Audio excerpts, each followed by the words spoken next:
الرحمن الرحيم والصلاة والسلام على رسوله الكريم وعلى آله وأصحابه أجمعين أما بعد.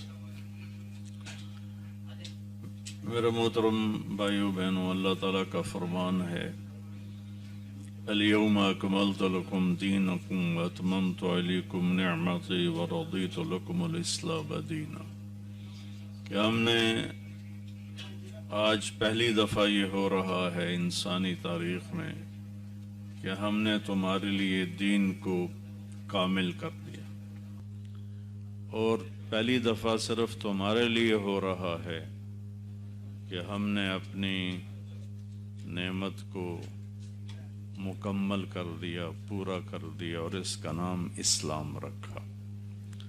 تو اسلام زندگی کے تمام شعبوں کے لیے روشنی مہیا کرتا ہے، رہنمائی کرتا ہے۔ ہمارے ٹوائلٹ سے لے کر تخت شاہی تک اللہ کے نبی نے ہمیں زندگی سمجھائی ہے، اور اللہ نے ہمیں بتائی اور ایک معیار قائم کیا ہے۔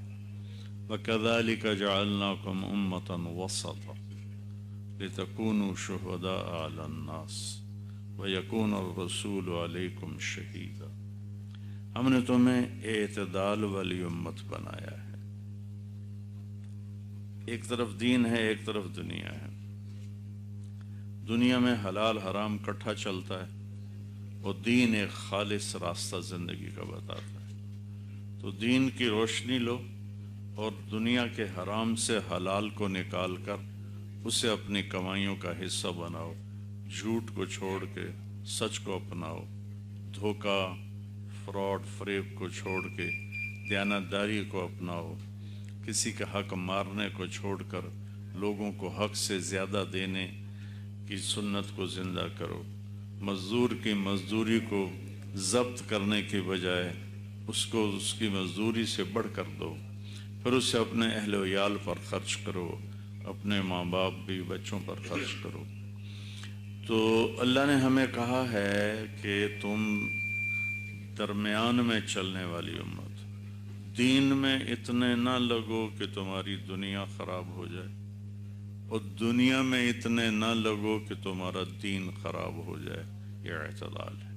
كَذَلِكَ جَعَلْنَاكُمْ أُمَّةً وَسَطًا۔ ہم سے پہلے ایک امت آئی موسیٰ علیہ السلام کی، وہ دنیا کے پیچھے ایسے پاگل ہوئے کہ نبیوں کو بھی قتل کرنا شروع کر دیا۔ اس کے بعد عیسیٰ علیہ السلام کی امت آئی، وہ دنیا کے پیچھے ایسے لگے کہ انہوں نے دین کو بھلا کے رکھ دیا۔ تو اللہ نے ہمیں کہا میں تمہیں، دیکھو نا، ترازو صحیح تولے تو اس کا کانٹا درمیان میں ہوتا ہے۔ اللہ کہتا ہے میں تمہیں وہ کانٹا دیکھنا چاہتا ہوں درمیان میں۔ دوسری مثال دیتا ہوں، گاڑی کے ٹائر میں ہوا بیلنس ہو تو ایف ایکس بھی اچھی طرح چلے گی، لیکن مرسڈیز اور ہوا ٹائروں میں بیلنس نہ ہو تو وہ آپ کو چلنے میں تکلیف دے گی۔ تو بیلنس آف لائف یہ ہے کہ ہم اپنے دین کی وجہ سے اپنی دنیا کو نہ چھوڑیں، اور دنیا کی وجہ سے اپنے دین کو نہ چھوڑیں۔ تو میرے نبی نے فرمایا من طلب الدنیا حلالا، جس نے رزق حلال کمایا، حلال رزق حلال پہلی شرط، سعین علی اہلہ، تاکہ بچوں کو کھلاؤں، تعطفا علی جارہ، جو میرے غریب پڑوسی ہیں ان کو کھلاؤں، استعفافا عن المسئلہ، اور میں سوال سے بچوں۔ تو جو اس طرح اپنی دنیا کمائے گا، میرے نبی نے فرمایا لقی اللہ تعالی یوم القیامہ وجہہ مثل القمر لیلۃ البدر، وہ قیامت کے دن 14ویں رات کے چاند کی طرح اٹھے گا، جب اللہ کی بارگاہ میں پیش ہوگا یہ چہرہ اس کا چاند کی طرح چمک رہا ہوگا۔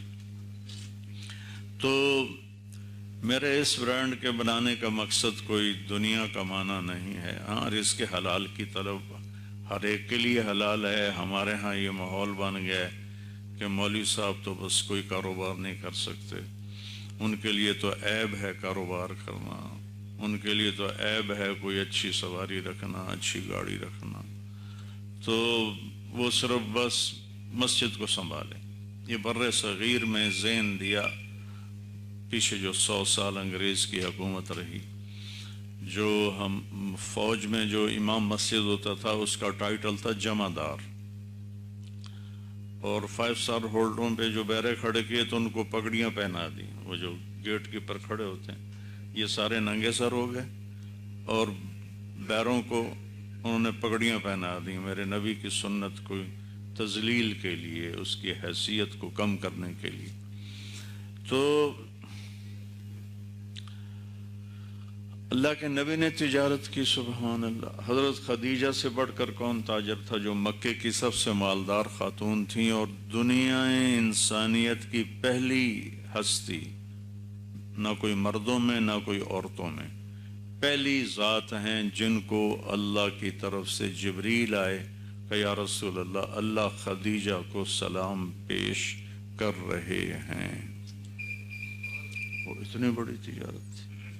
تو صحابہ کی زندگی پڑھیں تو پھر پتہ چلتا ہے کہ اسلام کی اصل شکل کیا ہے. تو میرے ذہن میں جب سے میں تبلیغ میں لگا، پھر اللہ نے مجھے، میرا بیک گراؤنڈ اچھا سیف ساؤنڈ تھا، تو جب 2000 میں نے مدرسے شروع کیے تو مجھے یہ زکوٰۃ مانگنا بہت تکلیف دیتا تھا. لیکن سارا ماحول ہے کہ ہم اہل مدارس زکوٰۃ پر ہی چلتے ہیں. میں اللہ سے مانگتا تھا یا اللہ، دیکھو نا ایک مثال دیتا ہوں. آپ کے پاس سزوکی گاڑی ہونا اور آپ کو پتہ چلے یہ پیٹرول پمپ کا تیل ٹھیک نہیں تو آپ آگے بڑھ جاتے، حالانکہ اس میں مٹی کا تیل ڈالو یا دوسرا ڈالو وہ چلی پڑے گی. تو ہم ایک چھوٹی سی گاڑی کو صحیح غذا دینے کے لیے 1 کلومیٹر آگے جا کے تیل ڈلواتے. اس کائنات کا افضل ترین وہ نوجوان ہے جو علم دین قرآن سیکھنے کے لیے نکلتا، وہ سب سے افضل انسان ہے. اس کے پیٹ میں ہم زکوٰۃ ڈال رہے ہیں. جو مال کی میل ہے، جو رزق کی میل نکلتی ہے نا، میل، وہ ہم ان کے پیٹ میں ڈالتے ہیں تو شخصیات کیسے پیدا ہوں گی. تو اب ایک جم غفیر ہر سال فارغ ہوتا ہے اور پانی میں نمک کی طرح گھل کے غائب ہو جاتا ہے، نہ ان کو کوئی نشان نظر آتا ہے. تو اللہ نے، میری ایک سوچ ہے، غلط بھی ہو سکتی ہے، لیکن بہرحال میں اس پہ بالکل میرا سینہ کھلا ہوا ہے کہ آپ سب سے کہتا ہوں اہل مدارس کو زکوٰۃ کی بجائے ہدیہ پیش کریں. میں علماء سے بھی کہتا ہوں، میں نے ہمت کی، آپ بھی ہمت کریں کہ ہم مدارس کو زکوٰۃ پہ نہیں چلائیں گے. زکوٰۃ غریبوں کا حق ہے، وہ ہم غریبوں کو دیں جو بے تحاشا ہیں، ختم ہی نہیں ہو رہے ہیں. اور مدارس کو جو مالدار لوگ ہیں وہ اصلی مال سے چلائیں. تو اس سے جو بچے پروان چڑھیں گے وہ بچے بڑے کھلے دماغ والے ہوں گے اور روشن علم والے ہوں گے. تو اس نظریے کی بنیاد پر اللہ تعالیٰ نے ہمارے دل میں ڈالا اور اس میں چند دوستوں نے مل کر یہ کوشش کی ہے. اس سے کوئی، اس عمر میں نے پیسہ بنانے کا تو میں کیا کہوں گا، ساری زندگی اللہ نے دیے رکھا. صرف یہ کہ جو پچھلے 20 سال سے میرے، جو کم از کم میرے پاس مدارس ہیں 10-12، وہ اصلی مال پہ کھڑے ہوں. اپنی کمائی مانگنا کوئی ضروری رہ گیا؟ بیچارے علماء اتنے بڑی بڑی شخصیات ہو جاتے ہیں، لوگوں سے مانگتے ہیں، پھر کئیوں کے موڈ آف ہوتے ہیں، کئیوں کے کہتے یہ مانگنے آ گئے. ایک بچہ میرا بڑا معتقد تھا، اس کا باپ بہت بڑا مالدار تھا، تو وہ مجھے ملنے آیا، تو یہ رمضان ہی کا مہینہ تھا، تو میں نے ان سے کہہ دیا جی کوئی مدرسے کے لیے وہ تو بھیج دیجیے گا. تو اس کے بیٹے نے بعد میں مجھے بتایا کہ میں نے ابا سے پوچھا کہ مولانا کیا بات کر رہے تھے، کہ وہی پیسے مولویوں کا کام ہے، پیسے مانگنا. تو مجھے اتنی شرمندگی ہوئی کہ میں اپنے کچن ہی بند کر دیتا، جاؤ وہی چھٹی کرو. یا تو اپنی کمائیوں پہ کھڑے ہو یا مدرسہ بند کر دو. تو آپ سب سے کہتا ہوں کہ زکوٰۃ غریبوں کا حق، مدارس کو چلائیں. اصل مال کے ساتھ. اور اہل مدارس سے کہتا ہوں جتنے اصل مال سے چلتے ہیں اتنے طلبہ رکھیں، باقی فارغ کر دو. تو پھر وہ دوبارہ اس میں شخصیات ابھریں گی اور پیدا ہوں گی. حضرت امام حسن علیہ السلام مسجد میں اپنے نانا کے ساتھ، تو سامنے صدقے کی کھجوروں کا ڈھیر پڑا ہوا تھا. میں ایک کھجور اٹھائی اور منہ میں ڈال لی. معصوم بچہ ہے، 3-4 سال عمر ہے. تو آپ کی نظر پڑی تو آپ تیزی سے جھپٹے اور انگلی ان کے منہ میں ڈالی اور کھجور باہر نکال لی کہ بیٹا ہمارے پیٹ میں اہل بیت صدقہ نہیں جا سکتا. تو مال کا اثر پڑتا ہے، فرق ہوتا ہے اس کا. آپ باسی کھانا کھائیں تو طبیعت خراب نہیں ہوگی. جس روٹی کو فنگس لگ چکی ہو یا جس سالن کو فنگس لگ چکا ہو، اور وہ مائکرو ویو میں گرم کر کے کھا بھی لیں گے تو بعد میں تو پھر الٹیاں آئیں گی. تو روح کو ایک پاکیزہ غذا چاہیے، پاکیزہ ماحول چاہیے، پاکیزہ فضا چاہیے. اور میں مالدار سخی تاجروں سے کہتا ہوں کہ اللہ کے ساتھ پارٹنرشپ کر لو تو اللہ تمہارا رزق بڑھاتا جائے گا، بڑھاتا جائے گا، بڑھاتا جائے گا. بنی اسرائیل میں ایک شخص تھا بہت غریب. وہ کہنے لگا موسیٰ علیہ السلام سے کہ اللہ سے کہو میں بھوکوں فاقوں سے تنگ آ گیا ہوں تو میرے مقدر کا رزق مجھے اکٹھا ہی دے، نہیں کوئی میرا بھی کچھ بھلا کرے. تو موسیٰ علیہ السلام نے طور پہ بات کی تو اللہ نے کہا موسیٰ اس کے لیے اتنا ہی لکھا ہوا ہے، اس کو ایسے ہی ملے گا تنگی وغیرہ. تو موسیٰ علیہ السلام نے آ کر کہا کہ اللہ کہہ رہے ہیں کہ تمہیں تو ایسا ہی ملے گا، تنگ دستی والا. کہنے لگا پھر ایک کام کرو، اپنے اللہ سے کہو میرے مقدر کا مجھے کٹھا دے دے. اس نے کہا تو پھر کیا کرو گے؟ کہا پھر آپ ویکھی جیسے میرے مقدر کا مجھے کٹھا دے دے. تو موسیٰ علیہ السلام نے اللہ سے بات کی، اللہ نے کہا چلو کر دیتے. تو اس کے پاس کافی سارا آ گیا. تو جب وہ دونوں میاں بیوی نے پیٹ بھر کے بچوں نے کھا لیا تو بیوی کہنے لگی اب اس کا کیا کریں؟ تو وہ کہنے لگا بی بی یہ تو موکی جاونا ہے، 4 دن بعد بھی موکے جاونا ہے، اپنے واسطے تو موت ہے، چل اپنے جائے غریباں نو تقسیم کری.